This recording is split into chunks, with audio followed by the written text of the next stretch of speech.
We wanted to talk about an issue that affects a lot of women and a lot of people, but that's cancer. And we all know a woman who has gone through or is going through a cancer diagnosis. And February features World Cancer Day. Jen and I really thought that this was an important opportunity for us to have a conversation, and that's what we're doing today. We have a wonderful person with us, someone who is known both to Jen and myself. But Jen, I'm going to let you make the introductions. Yeah, she is just the best. Victoria McGlone, she's been a good friend of mine for many years now. She's a leader in the tech space. She's a leader in the community, and just somebody that personally I really highly regard for her wit, her acumen, and her intelligence. And Tor, it was almost a year ago. You were there supporting me at the Honest Talk Future of Work event in Ottawa, and you had just found a lump on your breast. Take us back to that time, because you hadn't had an appointment yet. You had found it while visiting your family in the UK, and you were just starting to navigate the healthcare system. Yeah, that's exactly. And thanks for having me to talk about my story. It's just coming up on a year, as Jan said. So I was in the UK on a family vacation, and as many women do, I shower in the same way every day, and I have a little routine of how I use my body lotion and my shower gel in the shower. And I was going around my breasts as I always do, and I washed them and found just a funny pea-sized little thing in my right breast, and it was quite deep, and I felt it there and didn't really think a lot of it. I think as women sometimes, especially if we've had children or we've tried breastfeeding or anywhere in between, we feel lumps and bumps sometimes, and they typically go away. So just enjoyed a great vacation with my family. Definitely kept feeling it in there. Got straight back to Canada, booked an appointment with my GP, and she confirmed she could feel something, and certainly said it wasn't anything to worry about. She wasn't worried. I was 37 at the time, 38 at the time. I'm losing track of my age. And said it We was all nothing to worry about. And that was, I think, the first foray I've had into how our healthcare system treats young cancer patients. That there definitely seemed to be an element of, this can't be anything sinister because you're so young and because you have no family history. And I really pushed, didn't push to confirm it was cancer, because I didn't really think it would be. I just said, I'd feel a lot better if we could do imaging. Is that okay? Mhm.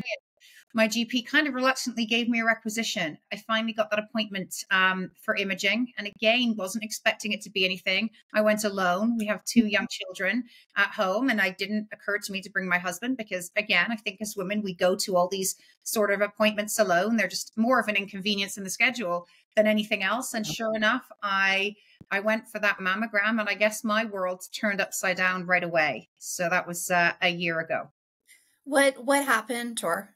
You had the mammogram, and did you know something was not right then, or was it a call? What happened? Yeah, good question. So as you know, whenever you go for imaging, particularly here in Ottawa, the tech can't tell you anything, and they don't tell you anything.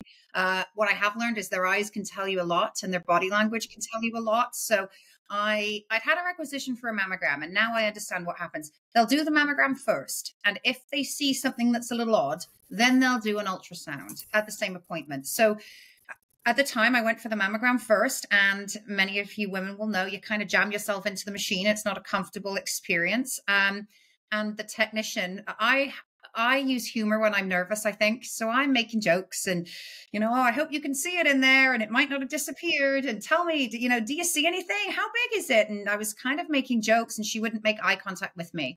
So she walked back over to the station, and they did the first photo, I guess. You hear the machine click, and I literally heard her gasp. It was like, and I heard her gasp, and she almost heard herself gasp. And I looked at her behind the mammogram desk, and I thought, I must have imagined that. So on we go, and she finishes the mammogram, and I can see this young girl, bless her heart, looked, and she just came to me, she said, "You're going to need an ultrasound right away today." And at the time I was like, "Yeah, cool, no problem. Let's rule everything out. Not a panic." So the ultrasounds where my humor really came out, and I was making all the jokes about whether there were babies in my breast. And the last time I'd had ultrasounds, it was to see my babies, and making jokes. And the technician bless her, was another young girl, and she couldn't look me in the eye, and they used the ultrasound probe over the breast. And by this point, I should add, the lump had changed in size. It was the size of a pea when I found it, and about 4 weeks later, it had turned to probably the size of a grape, a bit larger. It was quite obvious Wow. in there.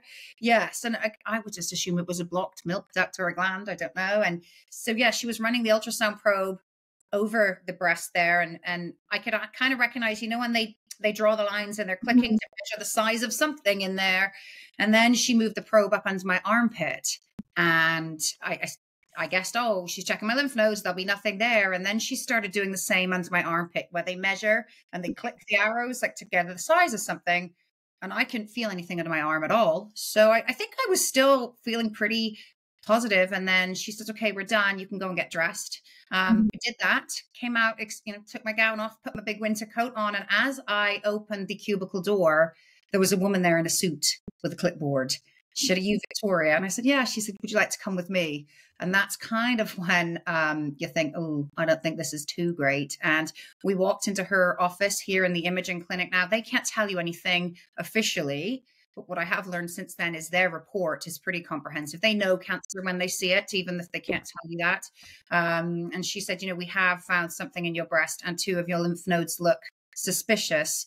And we are making an urgent referral for you to the Breast Health Center and connect with the Ottawa Cancer Foundation. And I kind of took it in, and she gave me a piece of paper, and that was it. And I kind of walked out of there completely shell-shocked, thinking, gosh, what on earth is this? After you get the pathology, you don't know what stage you are. So I knew I had breast cancer, and I knew it was HER2 positive.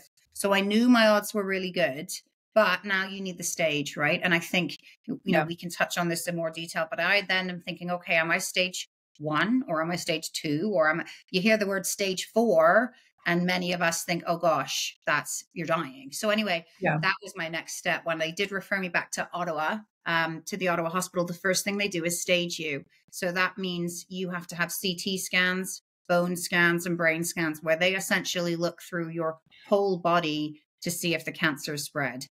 I would say that was the hardest week of my entire journey, because I knew I had it. I can feel the lump in my breast. I didn't know about the lymph nodes. I hadn't felt those. But I think I really needed to understand how bad is this. And I've learned now, with the type of cancer I had, even stage 4 patients can completely recover from it. I had no idea that it really depends. Your type of cancer is actually worse than the stage. I think the media would tell us at stage 4 it's over, and stage 1 you're fine, and there's actually really nasty cancers at stage 1 that are harder to beat. So that week waiting for the staging results was a really hard one. I just remember opening those files and it's saying no evidence of metastatic disease, bones fine, lungs fine, chest fine, abdomen. It was obviously fine, wasn't the term. I think the term is non-remarkable or unremarkable. Never were so remarkable. I never want to see that as a woman, but I was so delighted to see unremarkable describe the rest of my body. So thankfully it hadn't spread, but I think that really showed, if I've ever seen how quick cancer can grow. So I found a pea-sized lump, and by the time we'd gone through imaging and we're still at staging, it's 3.5 to 4 centimeters big. It felt like a ping pong ball in there, and it was in 2 lymph nodes, and I didn't even know. You opened a really impactful Instagram account called Tor Fights Cancer, now called Tor Beat Cancer. How did you prep yourself mentally to go on this path?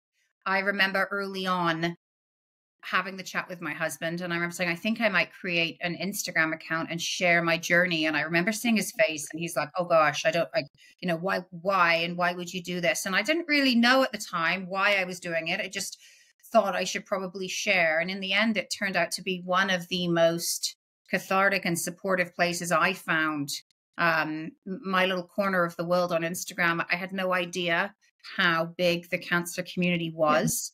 How many women, I mean, Jen, I know that it's, you're living it in your family, and me and a couple of our girlfriends. I think I have a group of 5 girlfriends right now who are all going through breast cancer under 40 that I never would have found unless I'd kind of, stood the flag in the ground and said, I want to share my story. So I can't say it was there was no end game to it. It was more, the more I shared, the more love I found I was getting, the more support. I think I was getting a lot privately from my girlfriends and my family for sure. But I really found this corner of the internet that I felt would cheer me on and rooting for me. And the days where I didn't have a lot of strength, and I did share some of the harder parts of the journey, as well as the fun stuff like the wig shopping and some of the better stuff. For me, it was the harder days I had that I was able to log onto that Instagram account and hear from hundreds of women who carried me through it. And I'm kind of vowing to do the same now as I help other women who are newly diagnosed. So I completely respect either way. I would say if you receive that diagnosis in private, even if you spend time on social media in private, there are resources and education and support on social that you just don't get through the hospital and through the cancer programs. It was kind of crowdsourced community support for me.